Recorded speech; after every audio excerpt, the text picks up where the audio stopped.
Am I the a-hole for treating my son's girlfriend like a daughter while excluding his sister? I, 60 male, have what I consider to be 4 children. My first wife had 2 children, Paul and Ruby, before we married. And because I loved her, I loved those children as my own. In our marriage, we had 1 child, Lucas. When Lucas was 4, my then wife decided that since we'd gotten married in our mid-20s, we had married too young, and that she needed time to figure herself out. It devastated me, but we remained cordial and we've been amazing co-parents. For all those years, I've treated Paul and Ruby like my own children and they have keys to my home. The problem now has to do with Charlotte, my youngest son's girlfriend. Charlotte and Lucas have been friends since they were in 7th grade, and they started dating in 9th grade. Me and my current wife became legal guardians of Charlotte due to maltreatment at her house, and we unofficially adopted her when she was 14. She's my 4th child. For all of my children, I paid for their college education, got them cars on their 16th birthdays, you name it. Lucas and Charlotte went to medical school and I paid for their tuition. They're in residency now and I paid a rent for both of their apartments. My ex-wife likes Charlotte, but the other day she told me she needed me to start helping Marissa the way I help Charlotte. I was shocked, because in the more than 30 years I've known her, she's never demanded anything. And Marissa is the child she has with her current husband, so I don't feel any obligation towards Marissa. I told my ex-wife that Marissa is not my child, and that I want the best for her because she's the half-sister of 3 of my children, but I will not be contributing financially. I told my ex that whatever money she saved from me treating Paul and Ruby as my own children, she needs to contribute that savings toward Marissa. I mentioned how she didn't have to pay for anything regarding the 2 of them at the time she's known me. Her response was that Charlotte is not my daughter until Lucas marries her, and that I'm punishing Marissa because of who her father is. I could afford to help Marissa, but I'm choosing not to. And I've never had a fight with my ex until now, and it makes me concerned about how Lucas will view me or already views me for not helping his sister out. What should I do? Now for the top comments. So to clarify, Paul and Ruby are not biologically yours. That being said, you treat them and pay for them as if they were biologically yours, because they existed prior to your marriage to your ex-wife. Incredibly kind and generous. Especially then ex-wife split-ended things with you. Your ex-wife and you had a kid together, Lucas, who you take 100% financial responsibility and treat him like your child because he is. Congratulations for being a decent parent. Now there's Charlotte, who you've known since she was like 10? Came from a horrible home life, and you became her legal guardians at 14. So again, you treat someone who isn't actually your own child like your own and take financial care of them. Very admirable. The question comes into play about Marissa, who is your ex-wife's new child. So she's related to Paul, Ruby, and Lucas. Aside from that, you've never taken care of her or been responsible for her because you're not with her mom and her mom has a husband. Not the a-hole.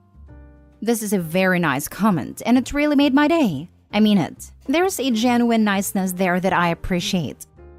It's honest. It is what most of us are thinking. You sound like an awesome dad. Keep up the good work. Not the a-hole. You have zero obligation to her. It's ridiculous your ex even suggested this. Glad to hear from an outsider that it's ridiculous. I really was wondering whether Lucas thought I had perhaps been malicious all these years. When I see Marissa at public events, I'm very kind to her. And of course, if anything catastrophic happened to them, I wouldn't have them live on the street. But my ex and her husband are both federal employees making decent money. They're middle class and they had dads with Marissa's undergrad, but that's not the end of the world. I'm gonna bet that Lucas knows that despite her being his half-sister, she's not your obligation to pay for. Gently, I think you're worried about what Lucas will think for no reason. Given your kind treatment to Charlotte, he knows you're not some cruel guy who enjoys people suffering. My concern was really that the 4 of them having significantly different lives compared to Marissa, and I don't want there to be any tension because of me. This could be what my ex wanted me to feel, and it's working, I guess. Next story. Am I the a-hole for allowing my stepmom to adopt me? Okay, I, 15 male, have a stepmom, Carrie, 46 female. She has been my stepmom since I was 6. My mom and dad divorced when I was 3 after he caught my mom cheating, and my mom then moved in with her affair partner, Tim.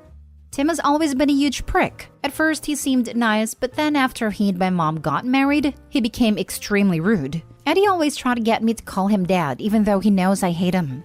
Tim would say things like, "I stepped up to take care of you while your deadbeat father stood around and did nothing, so call me dad." Even though my dad had most of the custody and Tim never even did anything to take care of me. Like when I was 10 and it was raining, I called him and asked him to pick me up from school, but he told me to shut up and he was watching football. So I had to walk home in a t-shirt and shorts while it was raining, and then when I got home, my mom yelled at me for being wet. When I was 13, I had enough and went to live with my dad full-time, and I refused to see my mom or Tim. As far as I'm concerned, they're dead to me because they treated me like crap for years. My stepmom, Carrie, always helped me escape from my mom and Tim's toxicity. When I was little, she would read me bedtime stories and would play with me. She's an amazing person, and I consider her to be my real mom. Last year, my dad got sick and he's worried that he may not live. So Carrie brought up the idea of adopting me, so I won't have to go live with my mom and Tim if my dad dies. They asked me how I felt, and I said, absolutely. And we immediately signed the adoption papers. My mother then gave up her parental rights to me, and honestly, I was happy but also sad because it meant she didn't care about me. The conflict comes up though, because yesterday Tim showed up at my dad's house and demanded that I go to my mom's with him. I told him no and to get lost, and got angry and said, "I'm your father, you little C-word, so get your butt over here and go back to your real parents' house." By this point, my dad came out and threatened to call the police, so he left. Now, Carrie and my dad are getting grief from my bio mom's family and social media for her adopting me. So I want to know, was I wrong to let Carrie adopt me? Am I the a-hole? Not the a-hole. My mother then gave up her parental rights to me. "I'm your father, you little C-word, so get your butt over here and go back to your real parents' house." Tim is not a smart man. Not the a-hole. You are legally adopted. Request that your parents, the good ones, get a no-contact restraining order against him. It's a tough lesson to learn that you are being mistreated by people who should love and care for you. I'm sorry you had to learn it. Not the a-hole. Your dad is protecting you. If your mom wanted to be your real mom forever, she should have done a better job of it. If your stepmom is the one who's actually been in the role of mom and who you'd want to live with if your father passed, it absolutely makes sense to allow her to adopt you.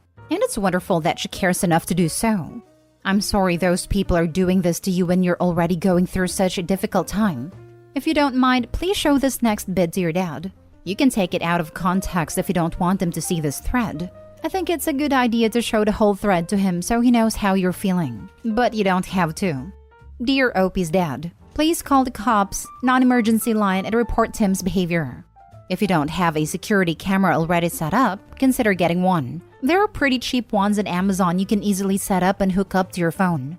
Tim tried to kidnap your child and verbally harassed the kid in the process. If your kid had been home alone, there's no saying what would have happened, and it could have been really dangerous. That's well worth a police report. Next story. Am I the a-hole for kicking my mom's boyfriend and his kids from the house I inherited after my mom's death? They went to a homeless shelter. My 19 male parents divorced when I was 6. My mom got a boyfriend, Josh, and they started living together when I was 9. He had twin daughters, who were 4 when they moved in. Their mother was not in their lives anymore, so my mom took them in as their own. I admit that I was a little jealous because they had her full-time and me only 50% of the time. I think my mom loved them more too. I was a quiet kid and spent most of my time in my room when my mom had me. I didn't want any siblings. My mom tried to, but to no avail. By the time I was 16, I rarely spent time at my mom's place. And when I went to college, I got an apartment, even though my mom lived in the same city as my college. Mom tragically passed in December, and because Josh and her never got married for some reason, I inherited everything, including her house. I allowed Josh and the kids to still live there. I paid half the bills as he is struggling because of low-paying job. My lease ends in December and I decided to move into my house after. I sat down with Josh and told him I was moving in January. Since this is my house, I will take the master's bedroom and he will move to my old room. He started crying. How that bedroom is a safe space, and all my mom's things are there, which gives him peace.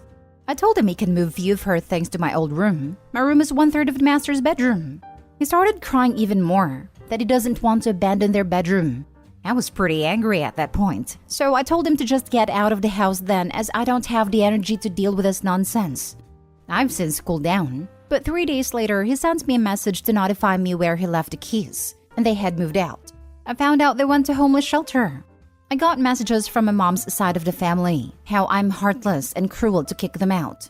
How the twins lost their mom and home in less than a year. Twins texted me how they can't believe their own brother made them homeless and asked me what they did wrong. My dad and his family told me I'm in the right. I do feel bad for them, but I still think I decide who gets what room in my house. Am I the a-hole? Other people have made good points. Opie shouldn't have spoken in anger, but at 19 and carrying such a heavy load, he can perhaps be forgiven for that.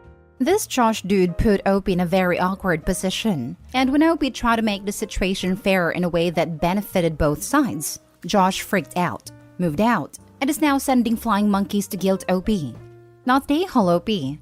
Josh is grieving, but he cannot expect you, a person who has little obligation to him, to continue to pay half his bills and maintain a separate residence at 19. That's unreasonable. If you're going to be supporting them, he should have expected you to return to the house.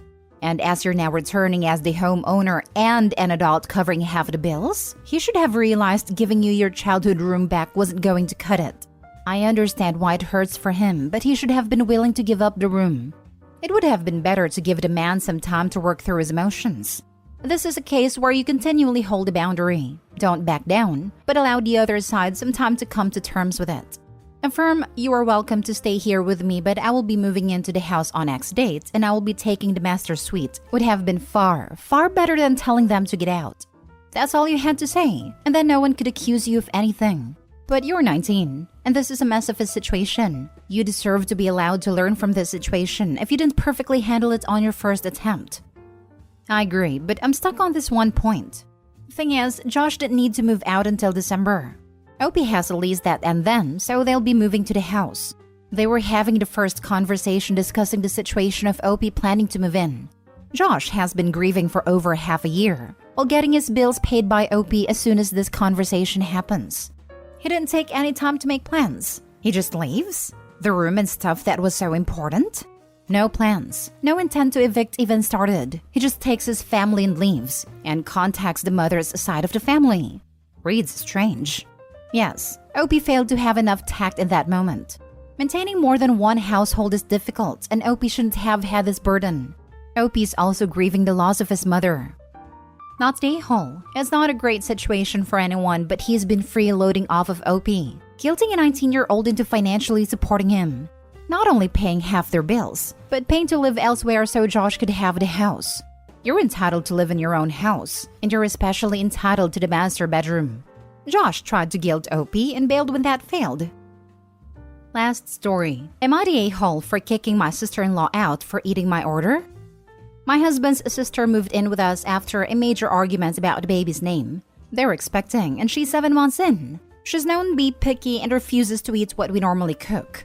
We only cook her favorite food, which I can't eat due to allergies. So every day at dinner, I have to figure out what to eat since she only eats food that I'm allergic to.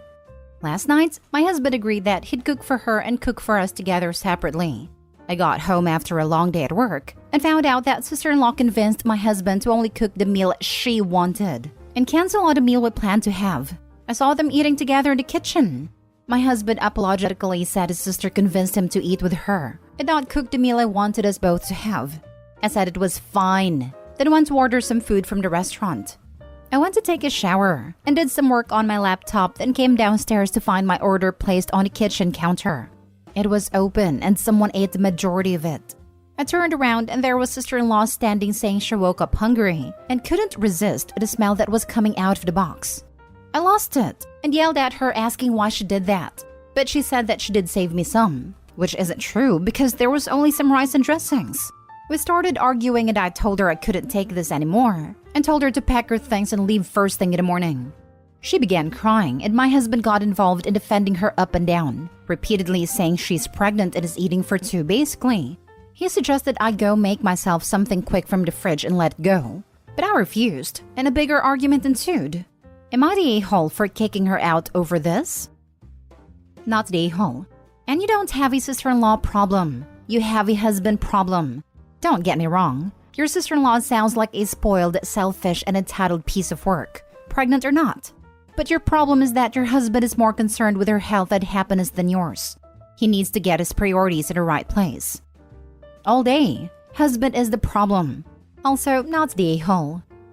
Yeah, like how exactly was the husband convinced that his wife, whom he promised to make food for and therefore was expecting it, didn't need to eat dinner and didn't need to be told that she would have no dinner? Apparently, literally, because she wasn't even allowed the food she got for herself afterwards. Sister-in-law's the a-hole, but husband is the bigger a-hole. Just throw the whole family away. It's very clear how little they think of you, OP. Not the a-hole. Not the a-hole, and honestly, I think your husband should go with her. She's not an infant herself. She can make her own food if she doesn't want what everyone else is having. And if she wants more when she's done with that, she can find a way to get it that doesn't involve depriving you of even one meal. OMG this. So much. Okay, she convinced him to eat with her to keep company, but he should have still either cooked for you as promised or ordered takeout. You need to have a major talk with him. That's not okay. Not the a-hole. She knew what she was doing. Even if she did leave you some, she's disrespectful as heck for not asking first, especially after she already ate dinner. You couldn't have been in the shower for that long. She wasn't hungry. She's greedy and vindictive. You need to have a chat with your husband about his priorities.